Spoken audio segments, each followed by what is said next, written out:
Donald Trump threatened to wage war on Chicago via meme, then got mad at a reporter for asking him about it. Also, Pete Hegseth is a rapper now, I think. For more on this, it's time for a closer look.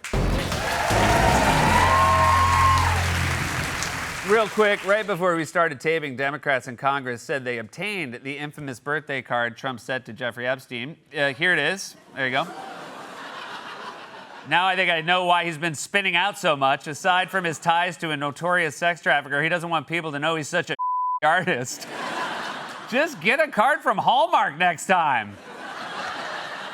We'll have more on that later, but for now, I'm not sure if you guys remember this, but Republicans actually claimed during the campaign that Trump was the anti-war candidate. If Kamala wins, only death and destruction await because she is the candidate of endless wars.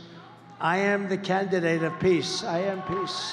The only chance we have for peace and prosperity is with Donald Trump. If you want to bring back the peace, the prosperity, stopping the wars, go bring your friends, vote for Donald Trump. We're going to keep on making our argument to women voters, to male voters, to everybody that Donald Trump is the candidate of peace and prosperity. Today, former President Trump posting, during my administration, we had peace in the Middle East, and we will have peace again very soon. President Trump is the peace president. He wants to be the president of peace. Donald Trump is the candidate of peace. Okay, I think I know what happened here. They got the candidate of peace confused with the candidate of 12 piece, and that's your Monday night chicken joke.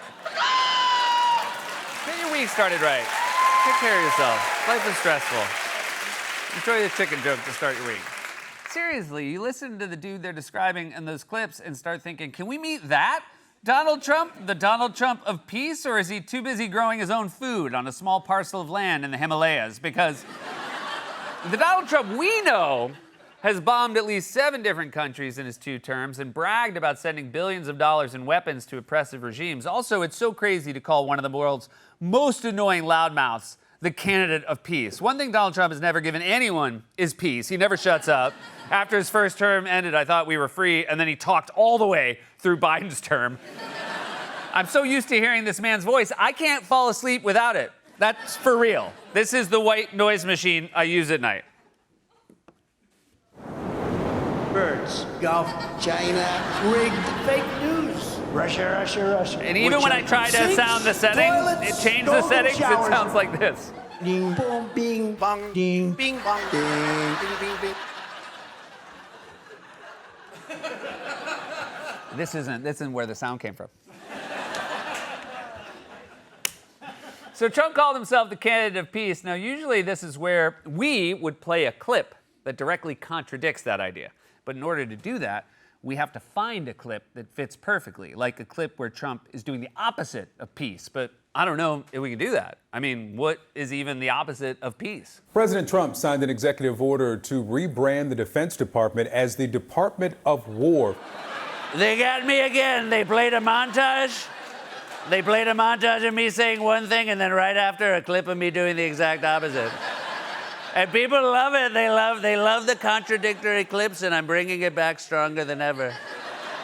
They tried it with Sleepy Joe, but it didn't work because he mumbled and he was too quiet, so the clips never popped.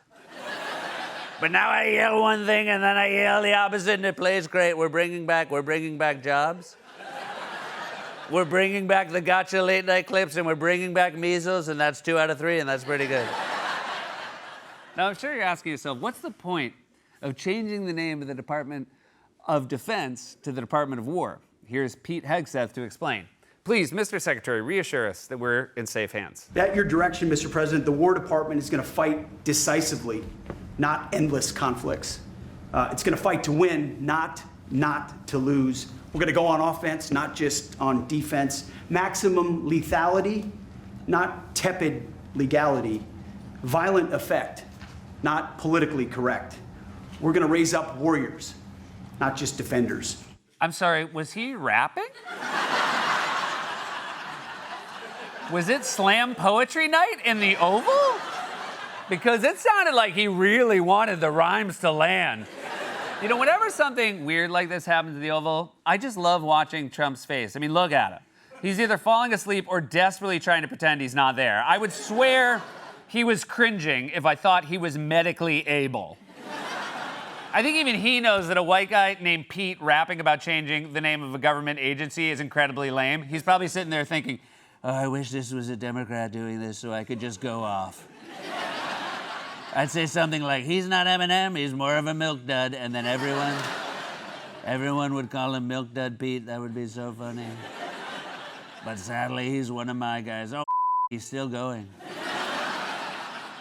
But as bad as the rapping was, I'm not sure Trump did a better job explaining the name change. We won World War I, World War II, everything in between and everything in front of it. It was called Department of War.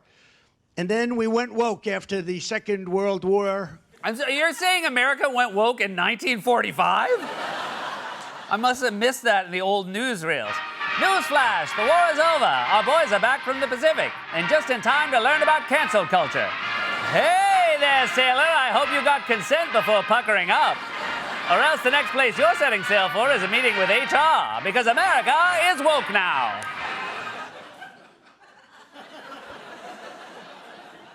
That was me talking.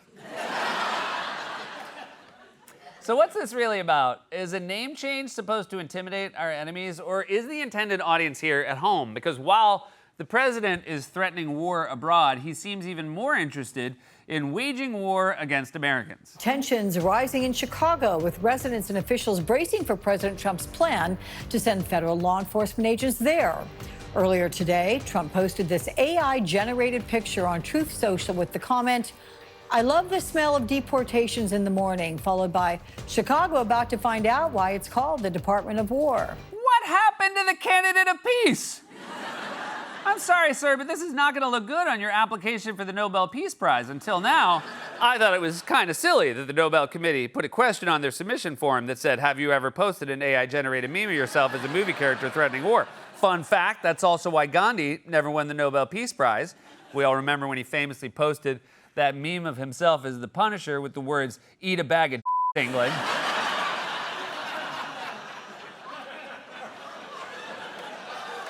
Now, if the president posts the word Chicago about to find out why it's called the Department of War, you might naturally conclude that he is threatening war against Chicago. Or, he's a huge Minnesota Vikings fan.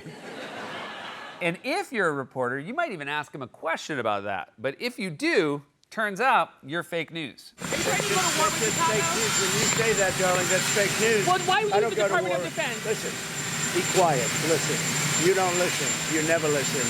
That's why you're second rate. We're not going to war.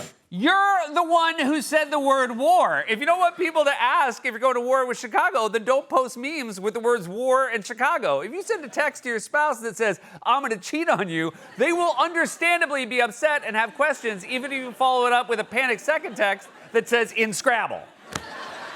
Also, the problem isn't that we're not listening, it's that we are. And everything you say contradicts the thing before it. So we're on like this holy grail like quest for consistency. We wish we could stop listening, but we can't. Stop. So we have to keep getting updates on the military every time MC Hammered over here drops a new track. Also, you want us to listen to you, but you never listen to us. In fact, it's so rare for Trump to go a day without talking that when he does go quiet, it immediately sparks rumors about his health, which also seems to piss him off. I did about 8 press conferences in a row, day after day after day. Then I missed one because I was in the Oval Office. And I also went out to a club because I had meetings at a club. And they saw that I was there. And the rumor started spreading, this horrible rumor that Trump is no longer with us. They said, and I said, I got to the club, sir, are you okay? Are you okay? So people at your club were asking if you're okay, and you think it's because of the media? You don't think maybe they saw you post a meme of yourself as a character from a nearly 50-year-old movie threatening to invade an American city and thought, the man is not well? You see my sick meme? I did. You doing okay, bud? Trump wants everyone else to pay close attention to everything he says and does. Meanwhile, he doesn't even seem to know where he is on a daily basis. Take this example from today. I just left the Middle East, King of Saudi Arabia, Qatar, UAE, a lot of the big countries. You just left. You went there in May. That was 4 months ago. Although I guess it makes sense he doesn't remember since he was asleep for a good chunk of that trip. Or maybe Trump's just confused. He's put so much gold in the Oval Office, he thought he was still in Dubai. Trump doesn't just want to intimidate enemies abroad. He wants to cow his opponents into submission here at home. At the same time, he doesn't seem to remember the things he says or does on a daily basis, or where he is, or where he just came from. Physically, he may still be the president, but mentally speaking, Trump is no longer with us. this has been a closer look.